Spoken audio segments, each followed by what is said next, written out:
January marks my 2 year anniversary since I made the life changing decision to self deport from the United States after being undocumented for 19 years and immigrating to Canada. I want to take you in this video through my 2023 recap, where I share more about my immigration journey, the amazing opportunities I've been blessed with, but also some of the hardships I faced. Many of you beautiful people have been invested in my story and have followed me from day one and are probably wondering if I am a Canadian permanent resident yet. And that is something that I'm actually going to be answering in this video today. The post-graduation work permit is a type of open work permit that is only available to students who come to study in Canada.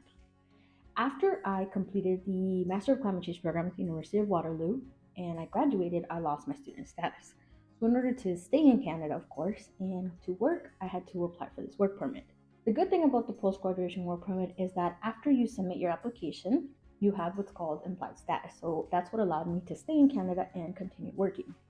At the time when I submitted my application, it was a 6-month waiting period. So those 6 months, well, I didn't know what to expect.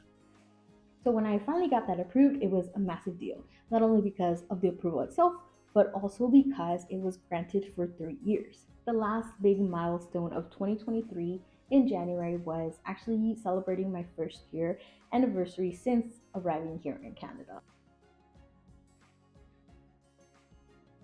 February was definitely a very hard month that took a massive toll on me. It is no lie that immigration, unfortunately, is a very politicized subject, especially in the United States. And so, by putting my story out there and doing what I'm doing here, I've opened myself to both amazing people like other undocumented individuals that still live in the US, allies, but I've also opened myself to the criticism and the hate from people that are anti immigration. Those of you that follow me on Instagram will have seen this post that I made early in that month.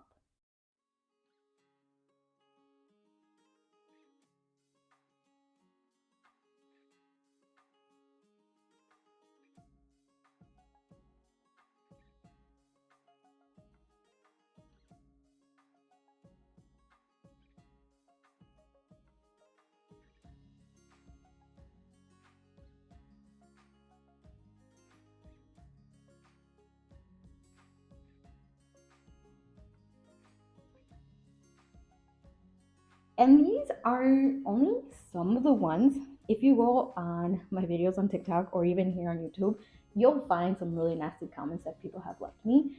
And sometimes I'm in the mindset where, you know, someone's trying to fight. Someone's trying to fight with me today. Other days, I'm really not in the mindset or the headspace to want to deal with this, which is why I honestly keep disappearing from social media for months at a time. It's really hard. It's really hard to open myself to this amount of hate. But for those of you that have sent me love, thank you so much. It is really what gets me going and keeps me producing more content, because I know that there's people out there that want to know what it's been like, what my journey has been like, what I've learned. And of course, as long as there's someone who wants to know, I will share it. The organization I work for operates entirely remotely, so everybody works from home. So I don't get to see my coworkers as much as I wish I do. And I've gotten really, really close to the other junior members in my organization. And here you will see a picture of our friendship bracelets. One of them went back home to Ethiopia, where he got us these friendship bracelets. And that makes my February highlight because, like I said, I don't get to see them. It makes me feel less lonely and less alone here in Canada. So they made the highlight. March was pretty much a very low key month for me. I did a little bit of domestic travel by visiting Montreal, Quebec. Quebec is a French speaking province here in Canada. My big highlights for that trip were actually finding a place that sold churros, which were absolutely scrumptious, and also visiting my very favorite fast food place in Montreal called Poulet Rouge. It is so delicious. I love it. Just thinking about Montreal makes me think of Poulet Rouge. I just want to get some Poulet Rouge. I'm sad we don't have it where I live now. April will always be a month that I hold near and close to my heart. April was the month that I had the opportunity to potentially become a permanent resident in Canada a tad bit faster. At a later time, I'll make a video explaining a little bit more of how one becomes a Canadian permanent resident, but at a very high level. You can't apply to become a permanent resident. You have to be invited to apply to become a Canadian permanent resident. And in order to receive an invitation, the federal government does what they call draws every so often in different categories to select their top candidates.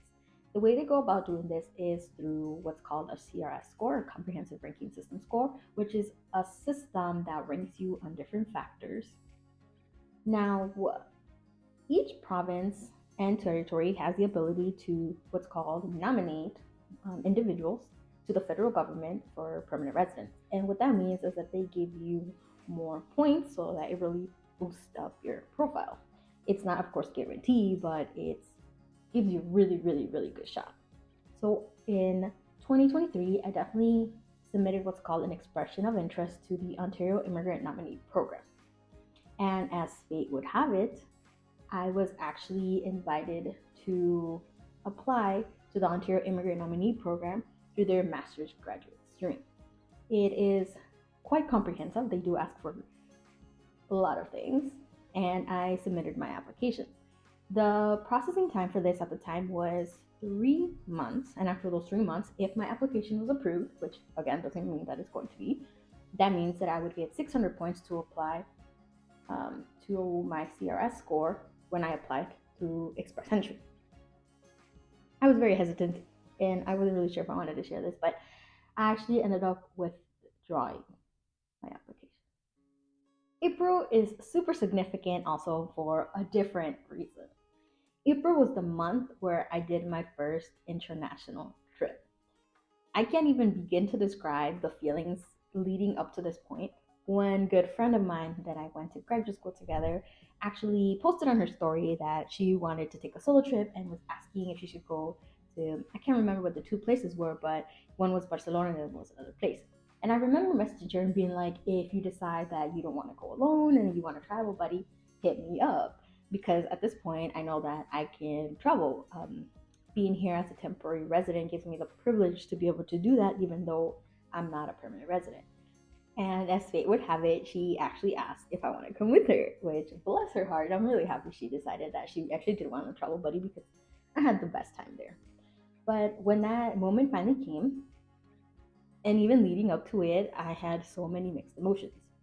Before we get into the trip, I do want to show you something really silly because as I was going through my camera roll, I found this and I was like, I have to show this. Baby, so you're packing, right? Yeah. And you think can fit? It's not gonna fit. Okay. And tell us what you did to make it fit. I took out a piece of clothes. Put it up. That I can't believe that it's not fitting. After making all that space. Clearly, you can tell that I don't travel and that I hadn't traveled up to that point. The day came where the trip happened, and when we got to the airport, I was like, well, this is actually happening. I can't believe this is happening for real this time.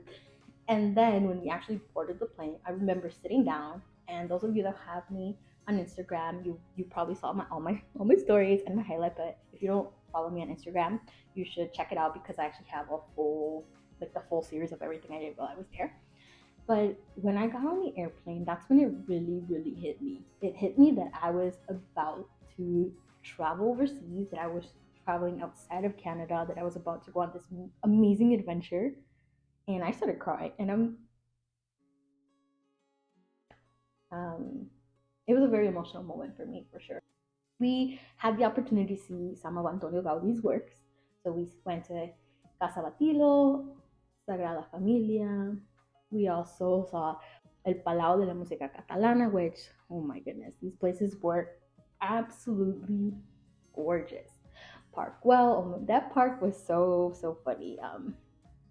It was gorgeous, and I saw so many Pinterest pictures of the places in the park, so I was very happy to have taken a picture there too. We also went to Catedral de Barcelona. We were adventurous, I'm not gonna lie, and we decided to take a quick flight over to Ibiza, and that was so much fun. I would go back to Ibiza any day. We finished off our trip by going to Icona, which is an immersive experience, and I had such a great time. It was such a blast. I absolutely love that place.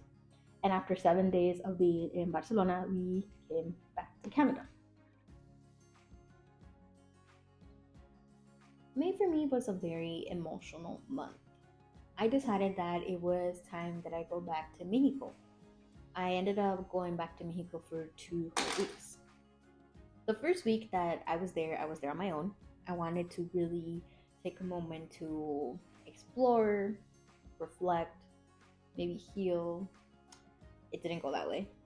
It really wasn't the easiest experience for me.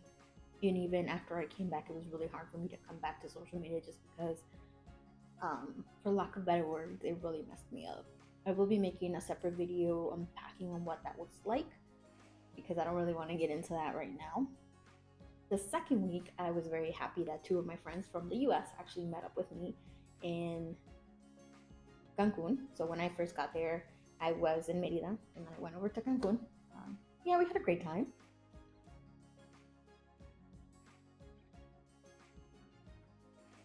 August was another heartwarming month.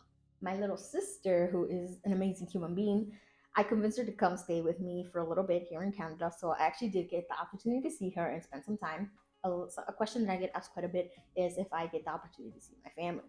My siblings are all US citizens, so they have the ability and the privilege to be able to come up here if they wish. My mother is undocumented, so that's not an individual that I can see, and I honestly don't know when I'll be able to see her again. In September, I did another mini domestic trip by going to Vancouver, British Columbia.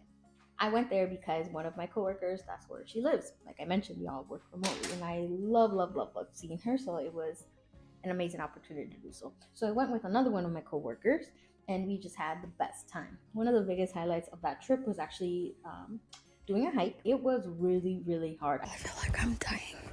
Alyssa and Megan are trying to kill me.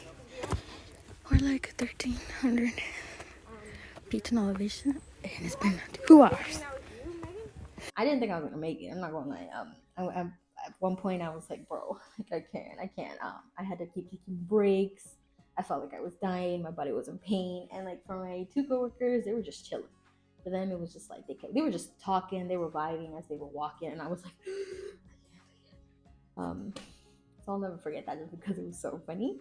And yeah, I mean, it was such a great accomplishment for me to have gone up that trail because I honestly didn't think I would make it. The whole thing took like 6 hours or something, so it was a commitment. It was commitment for sure. The housing situation up here in Canada is rough. Besides the housing shortage, there's also these rent prices. That's it. That's a statement. These rent prices. So since I've been in Canada, I'm not even lying. I'm not exaggerating. I've moved every 4 to 8 months. Every 4 to 8 months, I keep moving because the only place that I can afford to pay rent or that I find a place to live is usually through sublets. So of course, sublets are temporary, short term. So I keep moving. In May of 2023, I forgot to mention it, I moved, and in October, I had the opportunity to move to Northern Ontario. So I am a northern girly now. This is the furthest north I've ever lived. Lots of snow, it's cold. I actually didn't know this until very recently, but the city I moved to is actually one of the top 10 coldest cities in Canada. I also found out about this very recently once I moved here to Northern Ontario, the concept of block heaters. Please let me know in the comments if you are familiar with block heaters. So another weird thing that I've learned since I've been up here, I learned how to use a chainsaw. If you need someone to maybe cut down a little branch, I got you. Just kidding, no I don't. But I learned how to do that. That was lots of fun. I also need to learn how to be bear aware because there's bears up here. Because I moved here late in October, they've already started their hibernation, so it's not something I've had to worry about. But in the summertime, I need to learn how to be bear aware. And also, apparently, there's been some spottings of moose up here. When I moved to Canada, I was so excited about the idea of seeing a moose, just because I haven't yet to see one. I haven't seen one, but like people are like, "Bro, do you not realize how big those are? How dangerous they can be?" But so far, it's been an adventure up here. November is always such an exciting month for me because I'm a November baby. I'm a Scorpio. November is the time that I took my third international trip by going to Dominican Republic, specifically Punta Cana, and that was so fun. It was my first time in the Caribbean, of course. I had the best time. Unlike my other ones, which were 7 days and 14 days, this was only 4 days. It was a quick in and out, but so much fun, so much fun.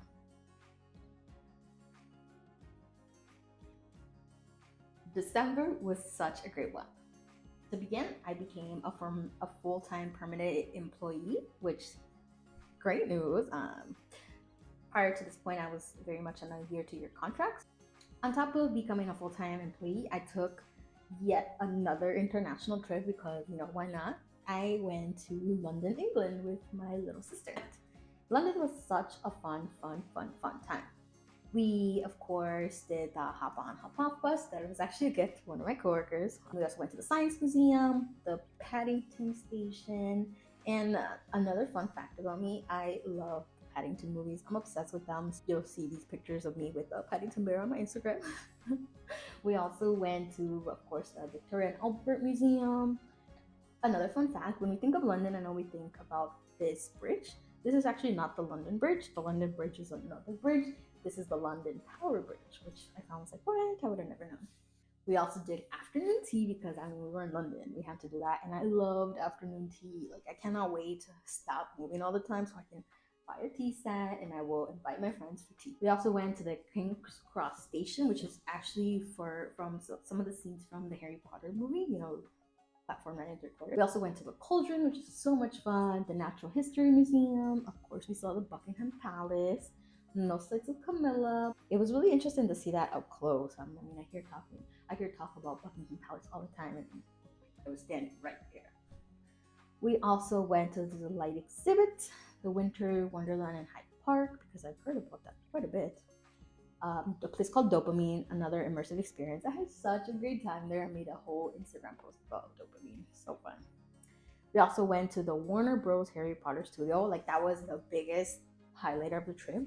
I cannot believe I was in the set where they made the Harry Potter movies. So many aspects of the movie, so many props, the clothing they wore, the set, they were all there, and it was unreal to be standing there. The hardest part of ending these trips is always saying goodbye to those people that I meet up with. So saying goodbye to my little sister is always hard, especially because we've been together for 2 weeks at that point. It always makes me so sad to say bye.